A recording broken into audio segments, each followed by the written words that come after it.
बिस्मिल्लाहिर्रहमानिर्रहीम अल्हम्दुलिल्लाहि रब्बिल आलमीन वस्सलातु वस्सलामु अला सय्यिदिल मुरसलीन मुहम्मदिन व आलिहि व अस्हाबिहि अजमईन अम्मा बाद। अस्सलामु अलैकुम व रहमतुल्लाहि व बरकातुहू। उम्मीद है इंशाअल्लाह आप सब ठीक होंगे, आपकी ईद भी अच्छी गुजरी होगी। काफ़ी अरसे बाद हम दोबारा अपनी क्लास ज्वाइन कर रहे हैं। अल्लाह ताला इसमें खैर व आफ़ियत और बरकत नाजिल फरमाए। हमने पढ़ा था सिफ़ात लाजिमा का बयान पढ़ा था, और इसमें इसके साथ साथ हमने ये भी सीखा कि हरूफ में किस तरह से सिफ़ात निकाली जाती हैं। अब हम पढ़ेंगे सिफ़ात आरिज़ा के बयान में। आरिज़ा का माना होता है कभी कभार या वक्ती तौर पर पाई जाने वाली सिफ़ात, यानी वो सिफ़ात जो हरूफ में हर वक्त नहीं होती, कभी कभार होती हैं, वक्ती तौर पर होती हैं। जब वो आरज़ी हालत ख़त्म हो जाती है तो फिर वो सिफ़त भी हर्फ से ख़त्म हो जाती है। मुसन्निफ़ सिफ़ात आरिज़ा की तारीफ़ कर रहे हैं कि सिफ़ात आरिज़ा उन सिफ़ात को कहते हैं जो हरूफ में कभी पाई जाएं और कभी ना पाई जाएं। हर वक्त नहीं होती, कभी होती हैं और कभी नहीं। और अगर ये सिफ़ात अदा ना हो तो हर्फ तो वही हर्फ रहे, मगर उसका हुस्न व ज़ीनत बाक़ी ना रहे। हर्फ तो तब्दील नहीं होता, लेकिन उसमें जो खूबसूरती अल्लाह ताला ने उसकी सिफ़ात की वजह से रखी हुई है तो वो बाक़ी नहीं रहती। जैसे हमने सिफ़ात लाजिमा में पढ़ा था कि अगर तो को मोटा ना किया जाए तो ये ता से बदल जाता है, लेकिन अगर रॉ को मोटा ना किया जाए तो रॉ ही रहेगी, बस उसका हुस्न और उसकी ज़ीनत ख़त्म हो जाएगी। आगे है सिफ़ात लाजिमा और सिफ़ात आरिज़ा में बुनियादी फ़र्क क्या है। सिफ़ात लाजिमा और सिफ़ात आरिज़ा में क्या फ़र्क है। सिफ़ात लाजिमा की गलती लहन जली में और सिफ़ात आरिज़ा की गलती लहन ख़फ़ी में दाखिल है। लहन जली हम पढ़ चुके हैं पीछे, यानी बहुत ही वाज़ेह और बड़ी गलती को कहा जाता है जिसका गुनाह भी ज़्यादा होता है। तो सिफ़ात लाजिमा में गलती करने से लहन जली होती है और यह हराम है, और सिफ़ात आरिज़ा की गलती लहन ख़फ़ी यानी छोटी गलती में शामिल है जिसका गुनाह कुछ कम है, लेकिन फिर भी बहरहाल गुनाह का अंदेशा मौजूद रहता है, इसलिए सिफ़ात आरिज़ा की गलती से भी बचना चाहिए। नंबर 2 है कि सिफ़ात लाजिमा का पाया जाना किसी सबब पर मौक़ूफ़ नहीं होता। मौक़ूफ़ का माना ठहरा हुआ या की वजह से, यानी सिफ़ात लाजिमा का पाया जाना किसी सबब की वजह से नहीं होता, बल्कि वो हर हालत में सिफ़ात लाजिमा पाई जाती हैं। जबकि सिफ़ात आरिज़ा का पाया जाना किसी सबब पर मौक़ूफ़ होता है, किसी सबब की वजह से होता है सिफ़ात आरिज़ा का पाया जाना। जैसे आप देखें कि तो को अगर मोटा पढ़ें तो इस पर ज़बर ज़ेर पेश शाद जज़म मद हर सूरत में इसको मोटा ही पढ़ा जाएगा। जबकि रॉ को मोटा करना हो तो इसको मोटा करने के लिए सबब चाहिए, और वो सबब क्या होगा, ज़बर और पेश। ये रॉ को मोटा पढ़ने का सबब हो जाएगा। इस वजह से कहा गया कि सिफ़ात लाजिमा का पाया जाना सबब पर मौक़ूफ़ नहीं, जबकि सिफ़ात आरिज़ा का पाया जाना सबब पर मौक़ूफ़ होता है। नंबर 3, सिफ़ात लाजिमा सब हरूफ में पाई जाती हैं। अलिफ से लेकर या तक जितने भी हरूफ हैं उन सब में सिफ़ात लाजिमा पाई जाती हैं, और सिफ़ात आरिज़ा बाज़ हरूफ में होती हैं और बाज़ में नहीं होती। यानी जब हम सिफ़ात लाजिमा के पेयर्स में से जब हम हरूफ निकालना शुरू करते हैं, हरूफ में सिफ़ात, तो उनमें तकरीबन हर पेयर में से एक सिफ़त दाखिल होती है हर हर्फ में।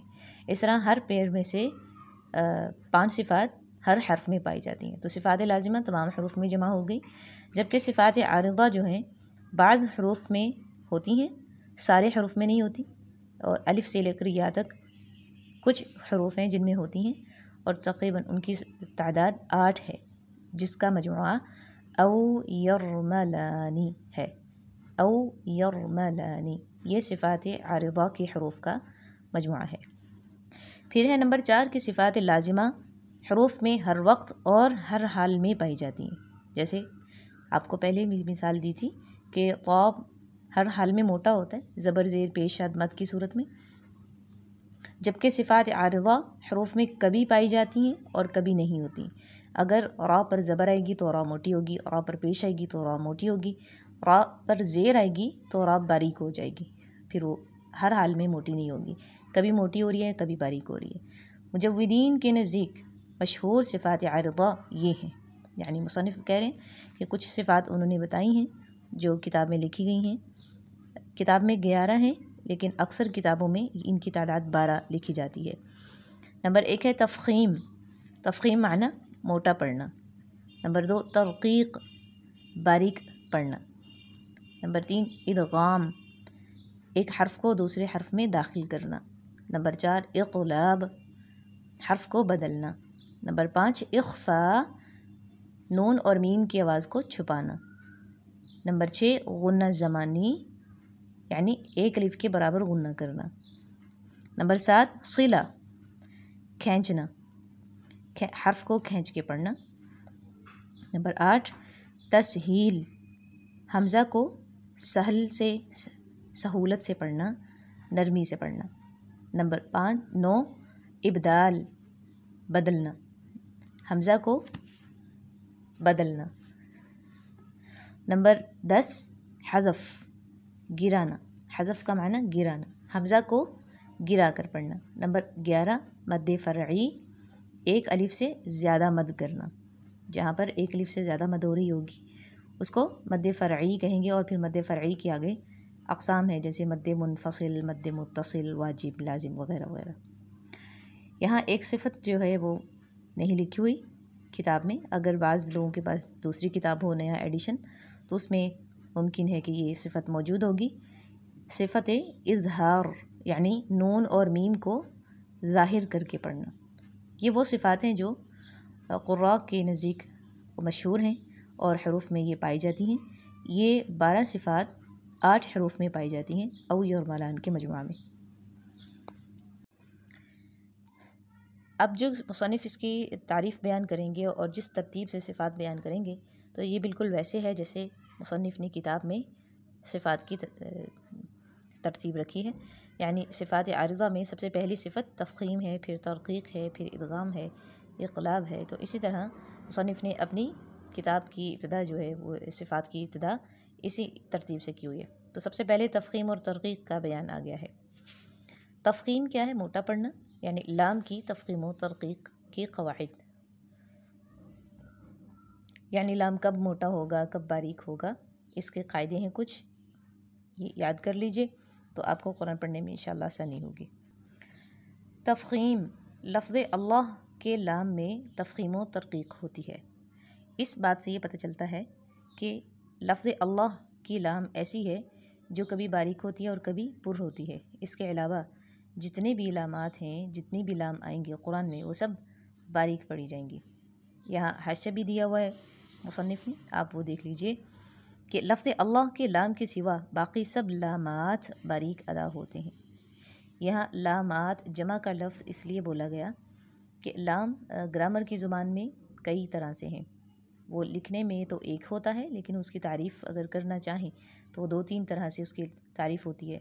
जैसे लाम ताकीद, लाम जारा, लाम कई वग़ैरह वग़ैरह। तो इस तरह के जितने भी लाम हैं वो सब बारीक पढ़े जाएंगे। सिर्फ लफ्ज़ अल्लाह का लाम है जो पूरा अदा होगा। इनमें सिर्फ तरक़ीक़ ही तरक़ीक़ होती है।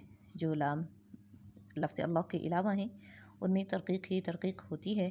बाज़ ना वाक़िफ़ लोग, मुसन्निफ़ कह रहे हैं कि बाज़ ना वाक़िफ़ लोग, यानी जिन लोगों को क़ायदे का पता नहीं है, तो वो दूसरे पारा सयक़ूल सूरह बक़रा में मा वल्लाहुम के लाम को पुर पढ़ते हैं,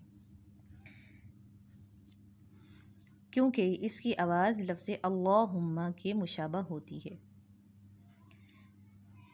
लफ्ज़ अल्लाह की तफ़ख़ीम व तरक़ीक़ जो है, इसके क़ायदे से ये लफ्ज़ मुस्तस्ना है। मा वल्लाहुम, मुस्तस्ना माना इससे उसमें शामिल नहीं है। लाम को पुर पढ़ने के क़ायदे में ये लफ्ज़ शामिल नहीं है।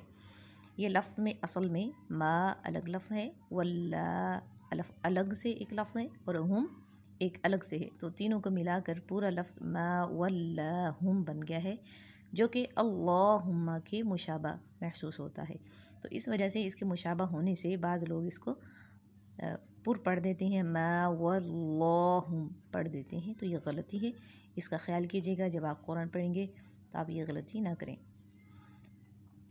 मुसन्निफ़ कह रहे हैं कि इसको सिर्फ बारीक ही पढ़ना चाहिए, क्योंकि ये वल्ला युवल्ली ये ग्रामर का एक सरफ़ी कायदा है। गर्दान वगैरह अगर आप जानते हैं तो आपको इंशाल्लाह मज़ीद समझ आ जाएगी कि ये माजी का सीगा वल्ला और इसका मुबारे युवल्ली है, और इसी से माजी का सीगा है। और हम जो है ये एक ज़मीर है, यानी किसी की तरफ इशारा करने के लिए जो लफ्ज़ इस्तेमाल किया जाता है उसको ज़मीर कहा जाता है उर्दू ज़बान में। जैसे इंग्लिश में हम देम और हिम और हिज वगैरह यूज़ करते हैं, तो इसी तरह ये भी एक इशारा करने के लिए हम ज़मीर आती है। तो मुसन्निफ़ इसकी हकीकत बयान कर रहे हैं कि मा वल्लाहुम असल में क्या है, मा एक अलग लफ्ज़ है और वल्ला ये माजी का सीगा है और हम क्या है, ज़मीर है। इस वजह से ये अल्लाहुम्मा की मुशाबा नहीं है और ना ही ये वो लफ्ज़ है। अब कायदे पर आ जाइए कि लफ्ज़ अल्लाह को कब मोटा पढ़ेंगे। अगर इससे पहले हर्फ पर ज़बर या पेश हो तो लफ्ज़ अल्लाह को पुर पढ़ा जाता है, यानी मोटा पढ़ा जाता है, और इसकी मोटा पढ़ने को तफ़ख़ीम कहते हैं। जैसे ख़तमल्लाहु, ख़तमल्लाहु, कलामल्लाहु, ये यहाँ गलती से लिखा गया है, कलामल्लाहि होना चाहिए। फिर है रसूलुल्लाहि, यदुल्लाहि। इसी तरह लफ्ज़ अल्लाहुम्मा से पहले भी अगर ज़बर या पेश हो तो इसे पुर पढ़ा जाएगा।